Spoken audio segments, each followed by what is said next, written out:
Gold buyers, మీ కష్టాల్లో నమ్మకమైన మీ ఆత్మీయ నేస్తం.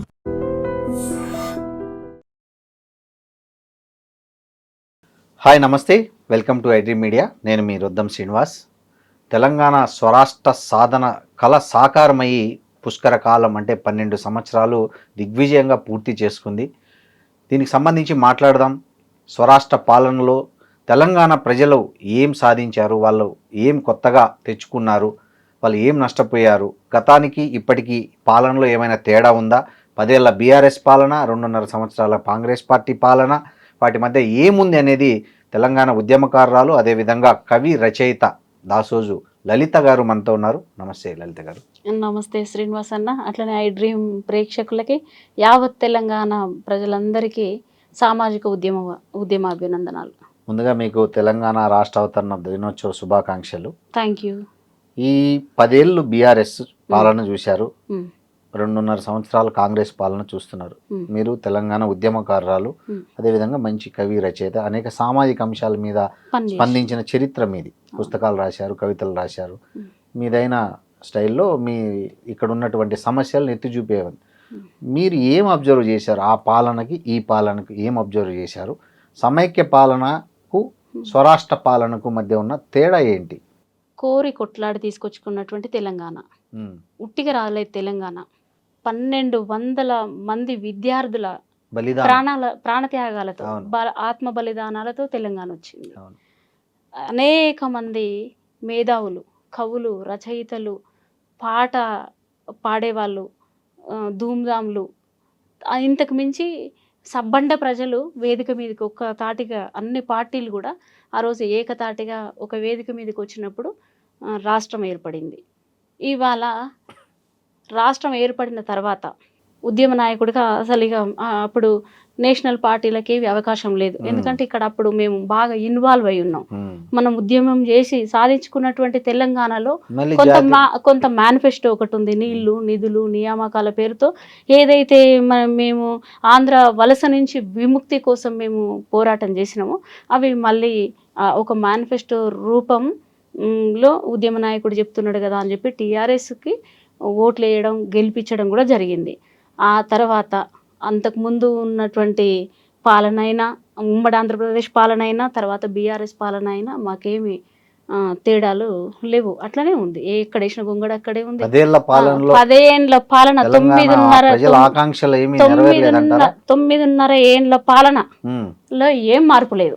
ఇంకా నియంతలుగా ఇచ్చారు, కాళేశ్వరం కట్టారు, తర్వాత ఎక్కడ చూసినా హైదరాబాద్ లో ఎక్కడ చూసినా ఫ్లైఓవర్లు కట్టారు, రోడ్లు వేశారు, పల్లె పల్లెలో ప్రకృతి వనం పెట్టారు, శ్మశాన వాటికలు అభివృద్ధి చేశారు. కుల వృత్తులకి ఏవో అబద్ధం. ఇది కుల వృత్తుల కంటే మేము ఖండిస్తాము.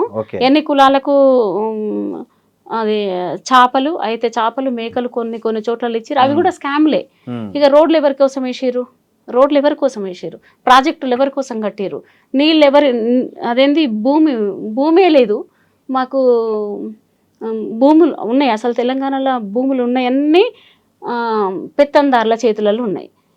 ఇప్పుడు బీఆర్ఎస్ పార్టీ గెలిచిన తర్వాత ఎమ్మెల్యేల ఫామ్ హౌజులు చూడండి, ఎంపీల ఫామ్ హౌజులు చూడండి, ముఖ్యమంత్రి ఫామ్ హౌస్ చూడండి, మాజీ ముఖ్యమంత్రి ఫామ్ హౌస్ చూడండి, వాళ్ళ కొడుకు, బిడ్డ, అల్లుడు, సడ్డకుని కొడుకుల ఆస్తులు పెరిగినాయి తప్ప అందులో పార్టీలో పనిచేసేటువంటి కార్యకర్తల దాకా వాళ్ళు మాత్రమే బాగుపడ్డారు తప్ప మిగతా ప్రజలు బాగుపడింది లేదు. మీరు అన్నట్టు రోడ్లు ఎవరి కోసం? రోడ్లు, ప్రకృతి వనాలు ఎవరి కోసం? అవే మేము కోరుకుంది. ఉద్యోగాలు కోరుకున్నాం. నేను తెలంగాణ ఉద్యమంలో జెన్జీని 2,30,000 ఉద్యోగాలు ఇచ్చామని చెప్పాలి. అది లేదు, అయ్యుంటే అట్లా ఎందుకు? ఇవాళ నిరుద్యోగులు మొన్న కూడా ఆదిలాబాద్లో చచ్చిపోయిండు, పెద్దపల్లిలో చచ్చిపోయిండ్రు నిరుద్యోగులు. ప్రవళిక చచ్చిపోతే ఏం మాట్లాడిండు మనం కేటీఆర్ చూసినాం. ప్రవళిక అనే ఒక అమ్మాయి చచ్చిపోతే ఏదో ఎఫ్ఐఆర్ తోటి చచ్చిపోయిందని మాట్లాడిండు. అహంకారంతో, బల్బుల ఒక అహంకార పూరితమైనటువంటి మాటలలో వాళ్ళ మార్పే రాలేదు. ప్రజలు ఓడించి ఇంట్లో కూర్చోబెట్టినప్పటికీ కూడా వాళ్ళకి అహంకారమైనటువంటి ధోరణి వాళ్ళది పోలే. మాటలలో ఉంది, చేతలలో కూడా వాళ్ళ అహంకారం కనబడుతుంది. ఈ 2.5 ఏళ్ల పాలనలో ఎలా ఉందంటారు మీరు? అది అయిపోలేదు. 10 ఏళ్ల పాలనలో మహిళలను విస్మరించారు, ఉద్యమకారులను విస్మరించారు, అమరవీరుల కుటుంబాలను విస్మరించారు. ఇవాళ అదేంది జూన్ రెండవ తారీఖు 10 ఏళ్ళకి వస్తూనే ఉంది. ఇప్పుడు 2 ఏళ్ళు, ఇప్పుడు 13 ఏళ్లలో కూడా అడుగు పెడుతున్న సందర్భంలో ఈ 2 ప్రభుత్వాలైన అమరవీరుల కుటుంబాలను గుర్తించలేదు. వాళ్ళని 1200 మందిని ఒక వేదిక మీదకి తీసుకురాలేదు. 500 మందికి ఏదో 10 లక్షల రూపాయల డబ్బులు, ఇంటి స్థలం రాలేదు. అవన్నీ అబద్ధాలు. రాలేదు. నేను కూడా అమరవీరుల కుటుంబాలను నేను కలుస్తూనే ఉంటా, మాట్లాడుతూనే ఉంటా. అవి ఉద్యోగాలన్నీ రాలేదు, 10 లక్షల రూపాయలు చేరలేదు. ఏం చెప్పారు? నీళ్ళు అని చెప్పారు. నీళ్ళు ఎవరి కోసం? నీళ్ళు ఎవరి కోసం? భూమి ఎవరి దగ్గర ఉంది? సబ్బండ ప్రజల దగ్గర భూమి ఉందా? లేదు. వందల వేల ఎకరాలు మనం ఇప్పుడు మాట్లాడుకున్నాం కదా, భూస్వాముల దగ్గరనే భూమి ఉంది. వాళ్ళ కోసం రైతు బంధు, మల్లారెడ్డి లాంటి వానికి ₹1 రైతు బంధు, తర్వాత ఎర్రవెల్లి దయాకర్ రావు లాంటి వాళ్ళకి, ఇంకా అనేక మందికి ఎవరికైతే భూములు ఉన్నాయో వాళ్ళకు మాత్రమే ఆ రైతు బంధు ఇంకింత మరింత ధనవంతుల్ని చేసింది తప్ప దళితుల 3 ఎకరాల భూమి వచ్చిందా? దళిత బంధు వచ్చిందా? రాలేదు. బీసీలకు అదేంటి, ఒక చేప పిల్లలు, గొర్రెలు, బర్రెలు ఈ స్కామే జరిగింది కదా, అది కూడా సంపూర్ణంగా జరగలేదు. నేను ఏమంటున్నామంటే, మాకు గొర్రెలు, బర్రెలు ఇవి కాకుండా బడ్జెట్, ఇవన్నీ కేసీఆర్ గొర్రెలు అని చెప్పారని ఆయన చెప్పారు వీడియోలో. ఊర్లో పోతుంటే మొత్తం గొర్రెలు వెళ్తున్నాయి, పిల్లగాన్ని పిలిచి అడిగాను, ఏంటి ఈ గొర్రెలు అంటే, ఇవి కేసీఆర్ గొర్రెలు సార్ అని అన్నాడు. ఇంకా నయం, వాడు కేసీఆర్ గొర్రె అనలేదని ఆయన జోక్ కూడా చేశారు. అదే ఇంకొకటి కూడా ఉంది, కేసీఆర్ కిట్ ఇస్తే కూడా ఆ పిల్లలకు తండ్రి అని మాట్లాడండి ఒక మంత్రి, మీకు ఐడియా ఉందో లేదో. అట్లాంటివన్నీ కొంచెం నోరు మేము మాట్లాడుకున్నాం, అహంకారమైనటువంటి మాటలు వాళ్ళ నుంచి వచ్చినాయి. వాళ్ళ సోషల్ మీడియా ఎవరన్నా సామాన్యమైన ప్రజలా? వీళ్ళు పార్టీలో ఉన్నరా లేరా? అది ప్రతిపక్షంలో ఉన్నరా, లేకపోతే ప్రజల నుంచా, లేకపోతే మేధావులా, లేకపోతే కవుల రచయితలా ప్రశ్నించే వాళ్ళన్నా ఒకసారన్న విమర్శ చేసుకోకుండా మాలాంటి వాళ్ళ పైన కూడా బీఆర్ఎస్ కార్యకర్తలు చాలా ఇప్పటికీ కూడా తిరగబడుతుంటారు, రాస్తుంటారు. ఇదంతా ప్రోత్సహించేదంతా కేసీఆర్, కేటీఆర్ కదా, మొన్నటిదాకా ఉన్నటువంటి కవిత కదా, వీళ్ళ నుంచే కదా సోషల్ మీడియాను రూల్ చేసే ఒక వ్యక్తి ఎవరు ఉన్నారు కదా, ఆయన కూడా స్కామే కదా. పుస్తకాలల్లో స్కాము, అకాడమీలల్లో, భాషా సాంస్కృతిక అకాడమీలల్లో, అన్నిట్లల్లో స్కాములే. ప్రతిదీ బీఆర్ఎస్ అంటే స్కామ్. మొట్టమొదలు టీఆర్ఎస్గా ఏర్పడినటువంటిది తెలంగాణ ఆత్మగౌరవం, అస్తిత్వంగా ఏర్పడిన టీఆర్ఎస్ పార్టీ నుండి బీఆర్ఎస్ మారింది, ఆత్మగౌరవం కోల్పోయింది. ఇక దాని గురించి ఎంత తక్కువ మాట్లాడితే అంత ఇది. ఇవాళ విగ్రహాల సంస్కృతి కూడా ఒకటి మేము తెలంగాణలో బాగా చర్చ కూడా ఒకటి చేస్తున్నాం. బీఆర్ఎస్ఏ కదా బాటలు వేసింది విగ్రహాల సంస్కృతి. విగ్రహాలు పెట్టింది ఆయనే స్టార్ట్ చేశారు. అవును, ఎన్టీ రామారావు విగ్రహాలను ఖమ్మంలో పెట్టిండు, జూబ్లీ హిల్స్ లో పెట్టిండు, అక్కడక్కడ చాలా చోట్ల ఆయన విగ్రహాలు ఎన్టీఆర్ ఆవిష్కరించడమే కాకుండా ఎవరైతే తెలంగాణకు వ్యతిరేకమో, తెలంగాణ ఆమె సబితా ఇంద్రారెడ్డి తీసుకున్న, ఎర్రబెల్లి దయాకర్ తీసుకున్న, శ్రీనివాస్ యాదవ్, తలసాని శ్రీనివాస్ యాదవ్ తీసుకున్న, ఇట్లా చాలామంది ఒక 9 మంది దాకా వాళ్ళని తీసుకున్నాడు. వీళ్ళందరూ తెలంగాణకు వ్యతిరేకులు. ఈ సంస్కృతిని ఓపెన్ చేసిందే, ఈ సంస్కృతిని మొదలుపెట్టిందే కేసీఆర్, టీఆర్ఎస్ ప్రభుత్వం. మరి కాంగ్రెస్ ప్రభుత్వానికి తేడా ఏంటి అసలు? కాంగ్రెస్ ప్రభుత్వం అయితే పెద్దగా మేము మొట్టమొదలు ఏమనుకున్నామంటే కొంత మార్పు కావాలి అనుకున్నాం. నిరంతరం ఈ 2 ఏళ్ళు 2 దశలుగా పాలిస్తున్నటువంటి ఒక దొరల పాలనను కాదని, సరే కొత్తది ఒకటిసారి మార్పు, యువ నాయకుడు, కష్ట సుఖాలు తెలిసి ఉంటాయేమో అని అనుకున్నాం. కానీ రేవంత్ రెడ్డి అనుకున్నాం. మేము పని చేసినాం కూడా కొంత వెనుక నుండి. కొంత ఆయన ఎడ్యుకేషన్ మినిస్టర్ మధు బంగారప్ప కర్ణాటక నుంచి వచ్చినప్పుడు, తర్వాత కొన్ని చోట్ల అశోక్ నగర్లో నిరుద్యోగుల తరపున ఉన్నప్పుడు, అప్పుడు కొంతకాలం అయితే అదొద్దు, ఈసారి ఇంకొక ప్రయత్నం చేద్దామని అనుకున్న మాట నిజమే. ఎందుకంటే బహుజన పార్టీలు లేవు, ఉన్నా అవి అన్ని చోట్ల పోటీ చేయలేదు. ఈ 10 ఏళ్లలో కూడా మేము విసికి వేసారిపోయినాం తప్ప మేము పార్టీ పెట్టాలన్న ప్రత్యామ్నాయమైనటువంటి ఆలోచనలు ఉన్నాయి.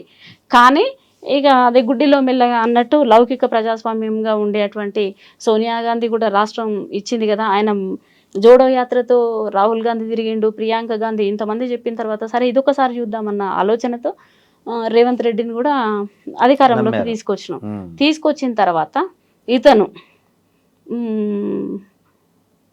బీజేపీ తర్వాత చంద్రబాబు నాయుడు శిష్యులుగా అంటే ఏజెంట్గా పనిచేస్తున్నాడు తప్ప తెలంగాణ ఆత్మను పట్టుకొని తెలంగాణ ప్రజలకి ఏం కావాలి, ఏదైతే 10 ఏళ్ల పీడనలో ఈ ప్రజలు గురయ్యారు దానికి విముక్తి లాంటివి తీసుకురావాలి. కాంగ్రెస్ పార్టీ ముఖ్యమంత్రిగా చేసింది, ఆయనకేం అవసరం బీజేపీ ఏజెంట్ గా పనిచేయడానికి? ఇప్పుడు ఓటుకు నోటు కేసులో A1 అయితే వీళ్ళ జుట్టు కేంద్రంలో ఉంటది.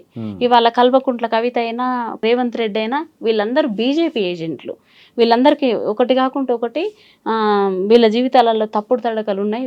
వీళ్ళంతా బీజేపీ ఏజెంట్లు. మేము తెలంగాణకి ఏదో పని చేస్తారు, తెలంగాణ అస్తిత్వాన్ని ఆత్మగౌరవాన్ని కాపాడుతారని మేము అనుకున్నాం. గద్దరన్న విగ్రహాన్ని ఆవిష్కరించలేదు, గూడ అంజన్న విగ్రహాన్ని ఆవిష్కరించలేదు. అదేంది ఆదివాసీలలో ఉన్నటువంటి సకిని రామచంద్రరావు లాంటి వారి విగ్రహం ఆవిష్కరించవలసి ఉంటే పద్మశ్రీ వస్తే వాళ్ళ ఇంటికి ఇంతవరకు కాంపన్సేషన్స్ ఏవి అందలేదు. కొమరం భీం లాంటివి, చాకల ఐలమ్మ లాంటి విగ్రహాలు పెట్టాల్సిన చోట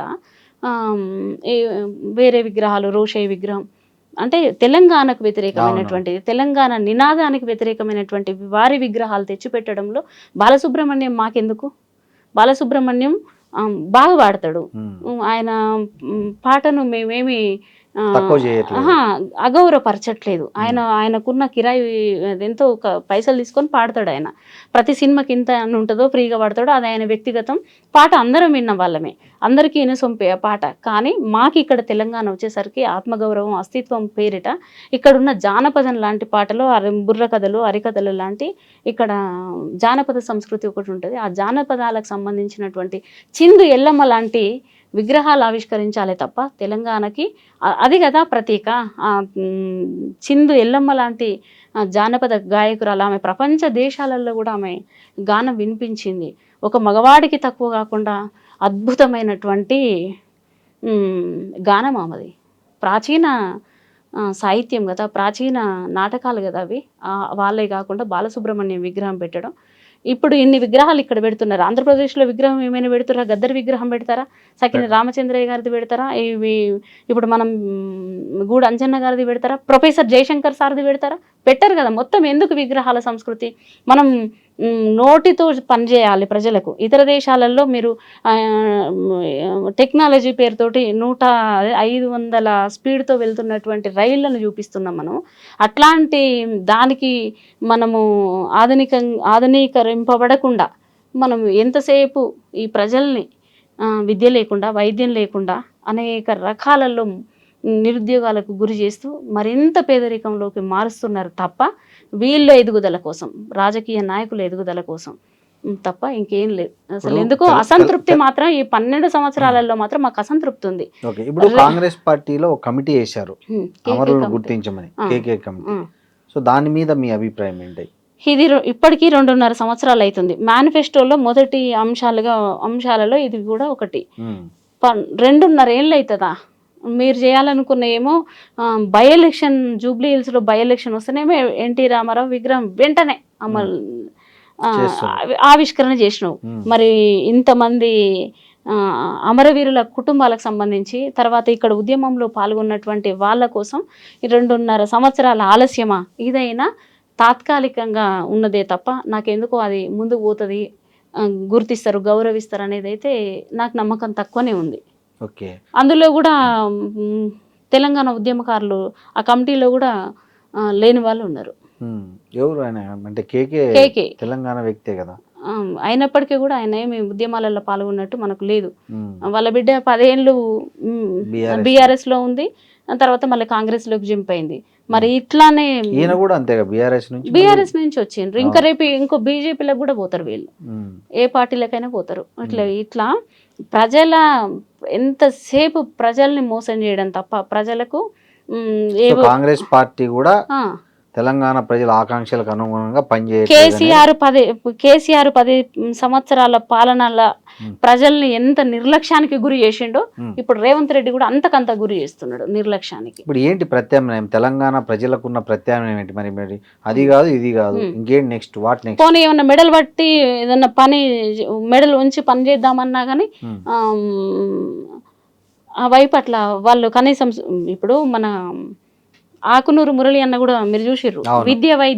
విద్య గురించి అవును. ఆధునీకరణ పద్ధతిలో రిపోర్ట్ ఇచ్చారు. రిపోర్ట్ ఒకటి ఇచ్చిండ్రు. తర్వాత ప్రపంచ దేశాలు తిరిగి వచ్చి ఇగో ఇట్లా మన దేశంలో కూడా ఇట్లాంటి విద్య తీసుకొస్తే బాగుంటది అని అన్నారు.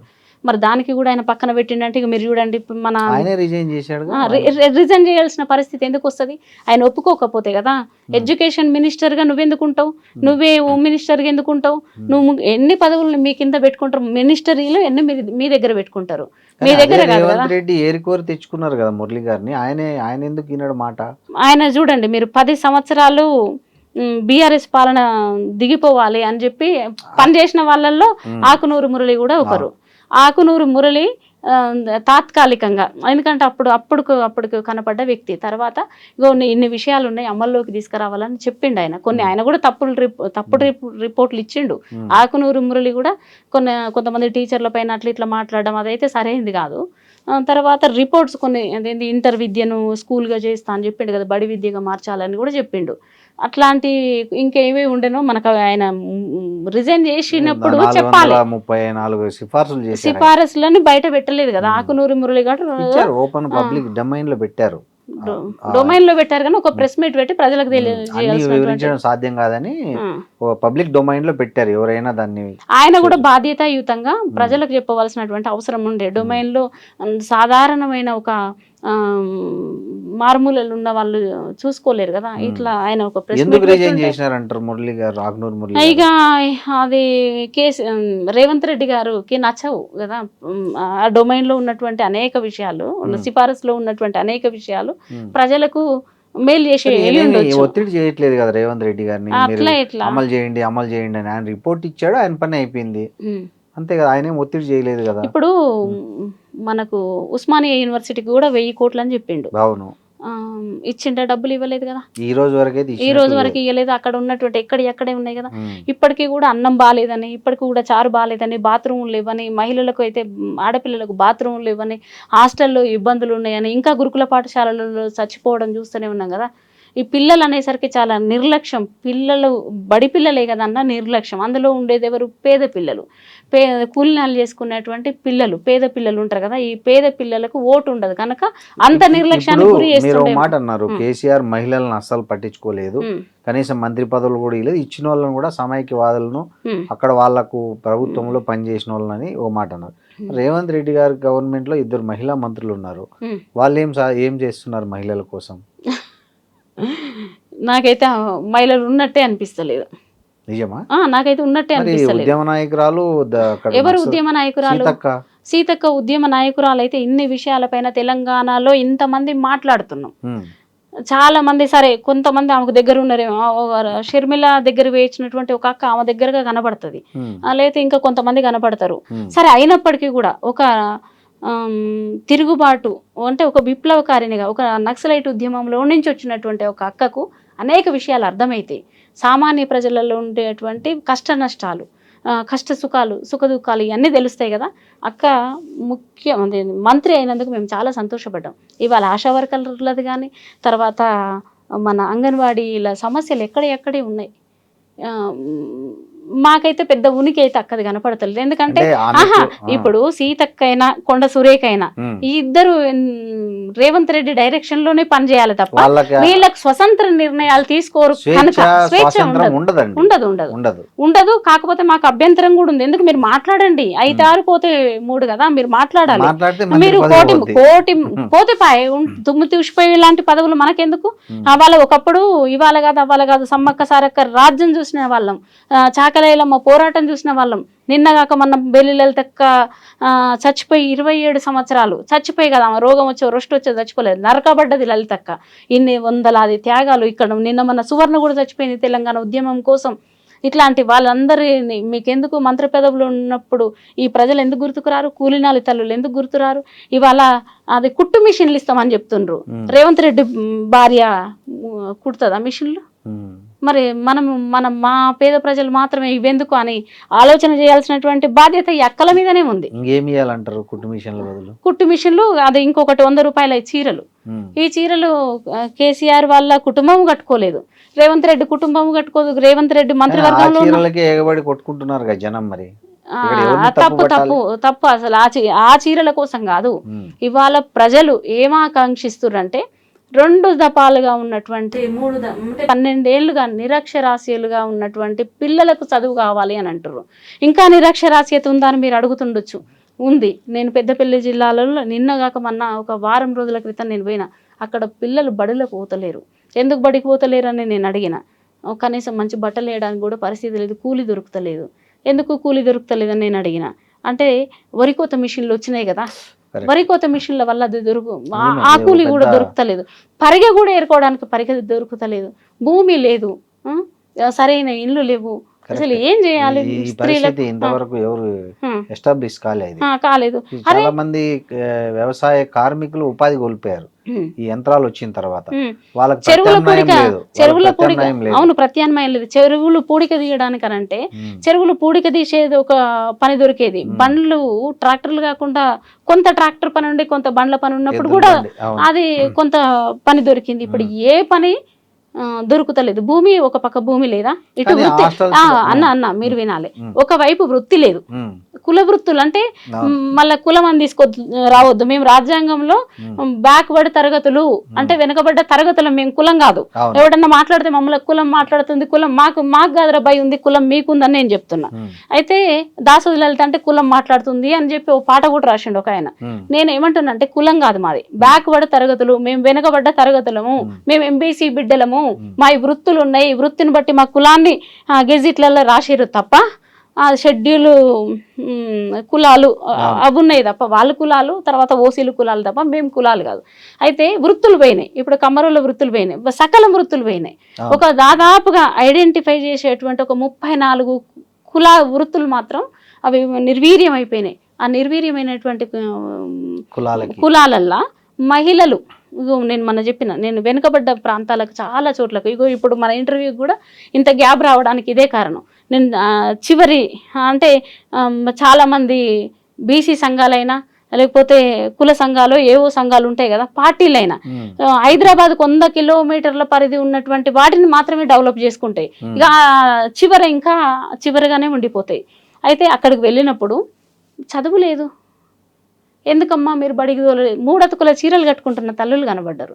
అయితే మీరేమంటారు అంటే 100 రూపాయల చీరకు ఎగబడుతున్నారు అని అంటారు కదా. ఆ చీర మాకెందుకని ఈ 3 అతుకుల చీర ఆమె కాలబెట్టింది. చీరను ఆ చీర కాలబెట్టి ఎనుక్కేసింది. ఎందుకంటే ఆడిచ్చిన చీర నేను అదేంది 100 ఏళ్ళు ఉంటుంది, ఆ నూల బట్ట పారేసిన, నాకు ఆత్మగౌరవం అని మాట్లాడింది. 3 అతుకుల చీర కట్టుకొని ప్రభుత్వం ఇచ్చిన చీర తగలబెట్టింది ఆ చీరను.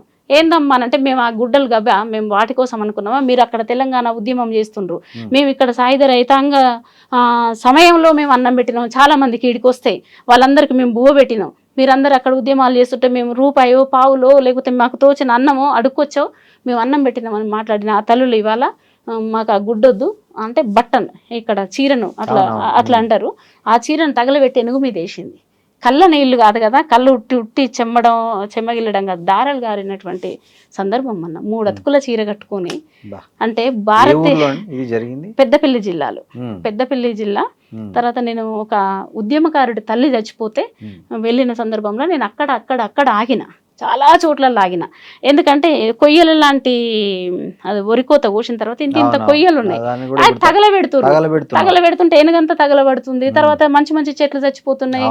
తర్వాత అది ఈత చెట్లు, ఎయిర్ పొల్యూషన్ కన్నా పరిగేరుకునే అవకాశం కూడా లేకుండా అవుతుంది. ఆఖరికి పరిగేరుకున్న తర్వాత కూడా పక్షులు వాళ్ళే కూడా తినే పరిస్థితి. ఈ మిషనరీలు రావడం వల్ల ఎవరు పరిగెత్తుతుండ్రు? కాంట్రాక్టర్లకు నయం కదా, సబ్సిడీలతో తీసుకుంటారు ఇవి ఈ పెద్ద పెద్ద రాకాశ లాంటి మిషన్లను. నువ్వు ప్రజలకు భూమిలా విత్తనాలు చల్లి నాటేసి ఉరిగోసి అదే ఒక మంచిగా ఒక పొలుపు ఎండబోసి వాటిని మనం సరే మిల్లుకి వేసుకున్నామా లేతే దంచుకున్నామా, అది తర్వాత సంగతి. ఎంత శ్రామిక శక్తిని మీరు నిర్వీర్యం చేసిరు, ఎంత ప్రజల బతుకుల మీద విధ్వంసం జరిపారు. అయితే అట్లా తల్లులు బడికి తోలట్లేరు ఎందుకమ్మా అని నేను అడిగిన. బడులు అంటే నేను సెలవులా అని అడిగిన. అంటే ఏం చదువుతారు అంటే మా పిల్లలు చదవరు అన్నది. ఎందుకు చదవరు అని అన్న. ఎందుకు చదవరు అంటే మేము బడికే తోలుతలేము, పరిస్థితి బాగాలేదు, మేము అందరం కలిసి కూలికి. మరి అయితే ఏం కూలి ఉంది అని నేను అడిగిన. ఏం కూలిందమ్మా నేను అడిగిన. అంటే ఛత్తీస్గఢ్ ప్రాంతాలకు మేము వెళ్ళాం. ఒకప్పుడు వాళ్ళు ఇక్కడికి వచ్చి పని చేసేవాళ్ళు. మేము అక్కడ గుడిసెలు వేసుకోవడానికి అక్కడ పోయి అక్కడ ఏం పని ఛత్తీస్గఢ్ లో వీళ్ళకి? అంటే ఇక చుట్టుముట్టు అదేంది ఒకప్పుడు కాక కాలువల కిందికి పోయేది తెలంగాణ మహిళలు పురుషులందరూ కలిసి నాట్లేయడానికి పోయేది. అట్లా మరి ఏం పని దొరుకుతుందని అంటే ఇక నాకు చెప్పడానికి ఇష్టపడలేదు. కానీ మంచి నీళ్ళు ఇచ్చింది, తాగినాము. తర్వాత ఇంకొక రోజు కూడా బొంపల్లి ఎక్స్ రోడ్ దగ్గర మేము అక్కడ కొంచెం ఇంకో ఏదో ఊరికి పోయినాం. మాకు అన్నం దొరకలేదు. అంటే ఎక్కడ చూసిన అన్నం అదంతా హోటల్స్ అవన్నీ బంద్ అయిపోయినాయి. మాకు మీటింగ్ అని చెప్పిన ఆయన చేయి ఇచ్చిండు మాకు, కలుస్తాను ఆయన. మిగతా వాళ్ళతో కలిసినాం, కమిటీలు వేసుకున్నాం, అదంతా జరిగింది. కానీ మేము అన్నం తినాలనుకున్నప్పుడు ఒక ఇంటి దగ్గరికి వచ్చినాం. ఇప్పటికైనా మీరు కాంగ్రెస్ ప్రభుత్వం ఏం చేయాలని కోరుకుంటున్నారు? ఇప్పుడు జరిగింది ఇమ్మీడియట్ గా ఇగో ఇది చేస్తే కొంతలో కొంత న్యాయం జరుగుతుంది. ఏం చేయదు, అస్సలు చేయదు. మీ డిమాండ్ చెప్పండి. చెయ్యదు శ్రీనన్న గారు, అసలు చేయదు. ఎందుకు చేయదనంటే ఇక ఇప్పుడు ఇంకా ఉద్యమకారులది మిగిలింది. చేస్తే సంతోషం. ఎందుకంటే వాళ్ళకి 250 గజాల భూమి ఇస్తా అని చెప్పింది, అంటే ఇండ్లు కట్టిస్తా అని చెప్పింది, పెన్షన్స్ ఇస్తా అని చెప్పింది, వీళ్ళకు హాస్పిటల్ హెల్త్ కార్డు ఇస్తా అని చెప్పింది. ఇట్లాంటివి ఇంకా విద్య, వైద్యం 4 దశలుగా ఉద్యమకారులను విభజించి ఇస్తామని చెప్పింది. అది చేస్తారన్న నమ్మకం నాకు ఎందుకో కలగట్లేదు. ఇక మీరు ఇంకో చూడండి, కేంద్రం నుంచి కూడా కులగణన జనగణన అని వస్తుంది. వస్తే వాడు ఏమడగాలి, ఇంట్లో మీకు పిల్లలు ఎంతమంది, మీ ఇంట్లో వృద్ధులు ఎంతమంది, చదువుతున్నారా లేదా, లేకపోతే చదువుకుంటే ఎంత చదువుతున్నారు, ఎందుకు ఆపేసిర్రు, లేకపోతే మీకు ఏమైనా అప్పు ఉందా, ఆదాయం ఉందా, బర్రె ఉందా, గొర్రె ఉందా, ఏదో అడగాలి. అవి అడగకుండా ఏం అడుగుతారో తెలుసా, మీకు బాత్రూమ్ ఉందా, బాత్రూమ్ ఉంటే వెస్టర్న్ కుండియా లేకపోతే ఇండియన్ కుండియా, మంచినీటి సౌకర్యం ఉందా, బోరా నిజంగా అది, తర్వాత మీకు సెల్ ఫోన్ ఉందా, అది మీకు బైక్ ఉందా, మీకు కార్ ఉందా, పక్కా ఇల్లా, లేదా స్లాబ్ ల్యాప్టాప్ ఉందా. అరే మేము అది గచ్చుతో ఉన్న ఇల్లా లేకపోతే మార్బుల్స్ ఇల్లా, ఇటుకలతో కట్టారా రాతితో కట్టారా, రాతితో కట్టారా, ఇది ఏంటి 3 రూమ్లు అయితే వాడు 3 రూమ్లో నేను ఫోటో తీసుకుంటాను, కాడి కూడా ఉంది.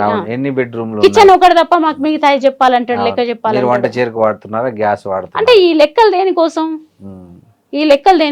ఎట్లా అంటే భవిష్యత్తులో ఎన్ని ల్యాప్టాప్లు తయారు చేయాలి మల్టీనేషనల్ కంపెనీలు, ఎన్ని సెల్ ఫోన్లు అవసరము, ఇంకా ఎంత మందికి తక్కువ ఉన్నాయి, ఈ కులము కులం మాత్రం కంపల్సరీ అడిగిండు, కులం అడిగిండు. అది ఒక ఆప్షన్.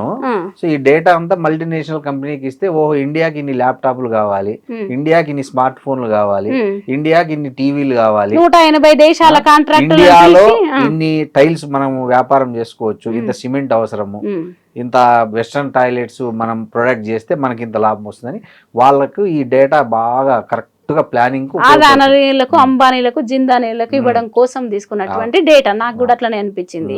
నేనేమనుకున్నా అంటే ఎవరికన్నా అనారోగ్యాలు ఉన్నాయా, లేకపోతే ఉంటే బాగున్నారా, లేకపోతే అదేంటి మీ ఇంట్లో ఎంతమందికి ఉద్యోగాలు, అవే అడగాలి. డాక్టర్లు ఉన్నారా, స్కూల్లో టీచర్లు ఉన్నారా. ఇగో ఇవి కాంగ్రెస్ ప్రభుత్వం, ఇది మొత్తం సెంట్రలైజ్డ్.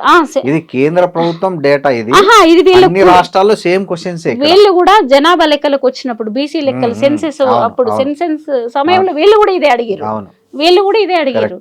నేనేమనుకున్నా అంటే అదేంటి మీ ఆయన ఎక్కడ జాబ్ చేస్తాడు, మీ ఆదాయం కూడా అడిగారు, ఆదాయం కూడా ఆదాయం సంవత్సరానికి అని అడిగారు. అవును. సో వాళ్ళు టార్గెట్ చేసుకోవడానికి వీళ్ళకి ఏం కొనిపించచ్చు, వీళ్ళతో ఏం అమ్మిపియచ్చు అని ఒక లెక్క వేసుకోవడానికి. మా పక్కన నాతో మాట్లాడుతుంటే ఒక పక్కన ఒక అవ్వ, ఒక 80 సంవత్సరాల అవ్వ ఏమడిగింది, ఉన్న రేషన్ కార్డు ఉంది తీసేయ్యా, మాకు రేషన్ కార్డు ఉంది తీసేయి, మాకు కూడా ఇప్పుడు సన్న బియ్యం ఏదో ఇస్తారు, ఆ బియ్యం కూడా మీరే కాలబెట్టుకోరు. ఇట్లాంటి మాటలు కూడా ప్రజల నుంచి వస్తున్నాయి. అంటే మొత్తంగా కాంగ్రెస్ ప్రభుత్వం అయితే 400కు పైగా హామీలు ఒకటి ఇచ్చింది. 6 గ్యారెంటీలు కాకుండా మేము అవన్నీ దాచిపెట్టినాం. రేపు పొద్దుగాల ఇవి సంతకాలు పెట్టిన పోస్టర్లు కూడా మీ దగ్గర ఉన్నాయి, ఇవన్నీ ఉన్నాయి. తర్వాత ఇవన్నీ మాట్లాడడం కోసం మేము ఇప్పుడు ధర్నా చేసాం, ఉద్యమం చేసాం. వీళ్ళ మీద వాళ్ళ మీద మాట్లాడి కాలయాపన చేయకుండా మేము ప్రత్యామ్నాయమైనటువంటి పరిస్థితుల కోసం పనిచేయదలుచుకున్నాం. ఇప్పుడు ఎట్లా రేవంత్ రెడ్డి చేయడు, ముమ్మాటికి చేయడు.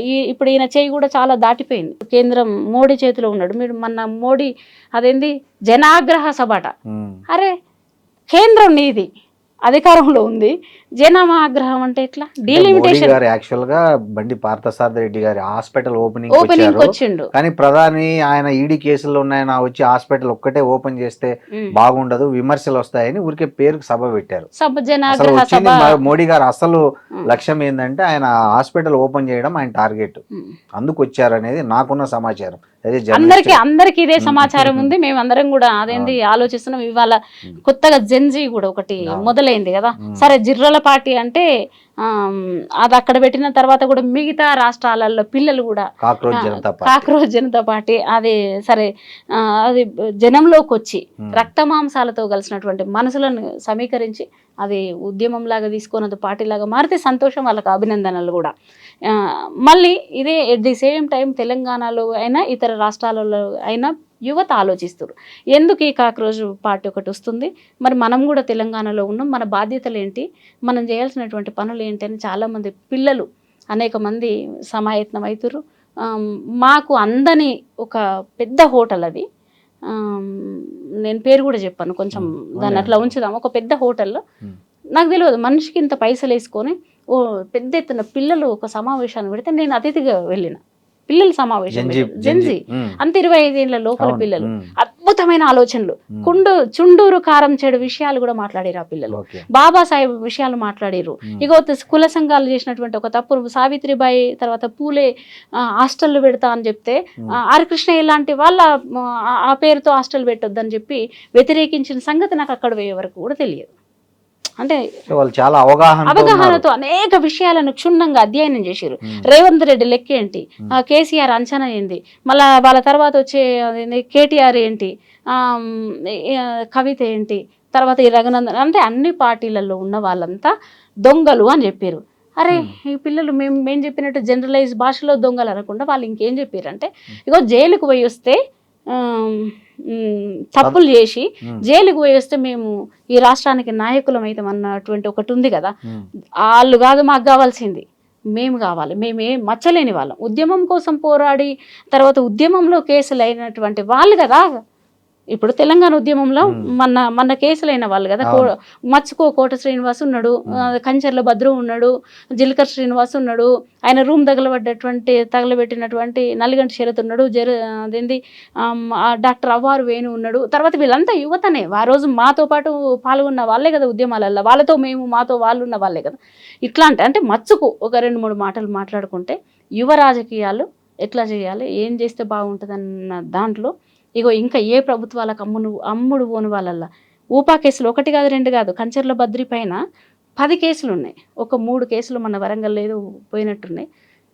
ఎప్పుడుంది ఇది? ఉమ్మడి ఆంధ్రప్రదేశ్లో లేదు, తెలంగాణ వచ్చిన తర్వాత. మీరు అడిగిరు కదా బీఆర్ఎస్ పాలన ఏంటి, తర్వాత కాంగ్రెస్, మరి ఆ 10 ఏళ్ళు చేసినటువంటి పాలనలో ఆ కేసులు ఎత్తేయలేదు. మరి ఇదేంది రేవంత్ రెడ్డి అయినా ఎత్తేస్తా అని చెప్పిండు కదా, హామీలలో ఇది కూడా ఒకటే కదా. మరి చాలామంది మీద ఇంకా ఆడపిల్లలు కూడా కోట్ల చుట్టూ తిరుగుతున్నారు కదా. మాలాంటి వాళ్ళపైన అయితే 151 చట్టం కింద ఎన్నిసార్లు అరెస్ట్ అయినాము. ఇవాళ రైతులు ఒక 2 కిలోల తూకం తీసేది ఇప్పుడు 5 కిలోలు తీస్తున్నారు. 5 కిలోలు గత ప్రభుత్వం నుంచి ఉందిలేండి. 5 కిలోలు ఉంది, 2 కిలోలు ఉండే ఈ 2 ప్రభుత్వాలలో చెప్తున్నా నేను. ఈ 2 ప్రభుత్వాలలో ఒక 2 కిలోలు తీసేది, కొంచెం ఒక పొలు పెంట పోసేది. ఇప్పుడు డైరెక్ట్ అదేంటి కొనవలసి వస్తుంది కదా. అంటే ఇవి కూడా స్కాములు. మనకు నల్గొండలో ఈ స్కామ్ ఒకటి కనబడుతుంది, ఆయన పేరు సందర్భము అది ఇంకోసారి మాట్లాడుకుందాం. రైతులను మోసం చేసేటువంటి కాంట్రాక్టర్లు పాలకులు మోసం చేసేది ఇంకోసారి చర్చలో కూడా మాట్లాడుకోవాలి. ఇవాళ కేసీఆర్ పదే టీఎంసీ అని చెప్పి నీళ్ళు అని చెప్పి నిధులు అని చెప్పి ఎట్లా అధికారంలోకి వచ్చిండో వాళ్ళ చుట్టూ ఉన్న వాళ్ళు కూడా అట్లనే అధికారంలోకి రాబోతున్నారు. పాలమూరు తర్వాత నీళ్లు, నదులు, కాలువలు ఇవే మాట్లాడుతున్నారు. మరి ఇక్కడ ఉన్నటువంటి మా కన్నీటి కాలువలను ఎవరు మాట్లాడాలి, ఎట్లా చేయాలని చెప్పి ప్రత్యామ్నాయంగా మేము ఆలోచిస్తున్నాం. మాకైతే పెద్ద కాంగ్రెస్ మీద ఇక ఇప్పుడు రేవంత్ రెడ్డి కూడా పెద్ద చేస్తాడన్న ఇది లేదు. ఇక నాలాంటి వాళ్ళము లేకపోతే ఇంకా కొంతమంది ఉద్యమకారులకైతే ఈ నిరంతరం వాళ్ళను సద్విమర్శనే చేస్తున్నాం. వాళ్ళు ఇంకొకలాగా తీసుకుంటారు, పక్క నుండి పొగిడే వాళ్ళు గొప్ప వాళ్ళు. ఎవరికైనా రాజు చుట్టూ ఉండే వాళ్ళు వందే మాగదులు, అరే మమ్మల్ని పొగుడుతుర్రు రానాయన వీళ్ళు కాదు, అవతల నుంచి చేసేటువంటి విమర్శన మేము చూసుకుంటామని అంటలేరు కదా. వాళ్ళ గురించి ఇప్పుడు మమ్మల్ని తో మాట్లాడుంటే మేము చెప్పేవాళ్ళం. ఓకే లలిత గారు, మీరు ఆశిస్తున్నటువంటి నవ తెలంగాణలో మీరు ఆశిస్తున్న యువతరం చురుగ్గా పాల్గొని ఒక కొత్త రాజకీయం మొదలు కావాలని నేను కూడా మనస్ఫూర్తిగా కోరుకుంటున్నా. Thank you. తెలంగాణ ప్రజలందరికీ మొన్న ఒకటి యూత్ చాలామంది పాల్గొంటున్నారు. తర్వాత అందరికీ పిల్లలు పెద్దలు ఎవరు అనుకుంటా యావత్ తెలంగాణ ఆకాంక్ష కలిగి బాధ్యత కలిగినటువంటి ప్రతి ఒక్కరూ అన్ని రంగాల నుంచి భాగస్వామ్యం కావాలి. మేము మరో 6 నెలల లోపల మేము పార్టీని ఆవిష్కరించబోతున్నాం. All the best. Thank you. Thank you.